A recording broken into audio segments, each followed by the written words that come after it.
Начали сотрудники МЧС проверку по пожарной безопасности с новой 15-й школы.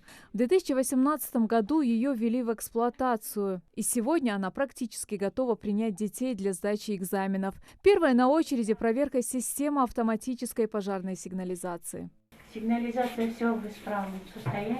Она у вас работает. обслуживается, да? Обслуживается, да. У нас Когда всё. проверяли последний раз работоспособность? Вот буквально 2 недели тому назад, и на той неделе у нас были проверяющие. Не обошли инспекторы стороной и уголок пожарной безопасности. Огромный стенд, который висит прямо у входа и имеет полезную и интересную информацию на случай ЧП в школе. Как заверила директор Любовь Евлоева, дети не проходят мимо него и с интересом черпают полезные факты. После полного осмотра сотрудниками не были обнаружены грубые нарушения. В проведении проверок нами проверялось наличие исправности автоматической пожарной сигнализации системы оповещения людей о пожаре, наличие исправности первичных средств пожаротушения, наличие и состояние эвакуационных путей и выходов.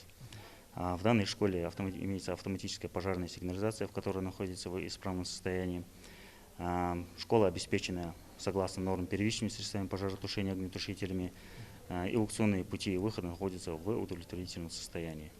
Школа готовится к проведению очередного ЕГЭ и наряду с пожарной безопасностью готовится к обеспечению индивидуальной защиты экзаменаторов. Процесс сдачи ЕГЭ будет таким же, как и в прошлом году, а вот регистрация уже без масок не пройдет. В кабинетах количество детей сократится до 15 человек, а проходить будут по очереди, соблюдая дистанцию 2 метров и проверкой через датчик температуры. У нас на ЕГЭ-экзамен задействованы 20 кабинетов.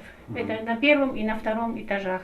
Все эти кабинеты оснащены, все требования соблюдены для того, чтобы ЕГЭ-экзамен прошел успешно и на уровне.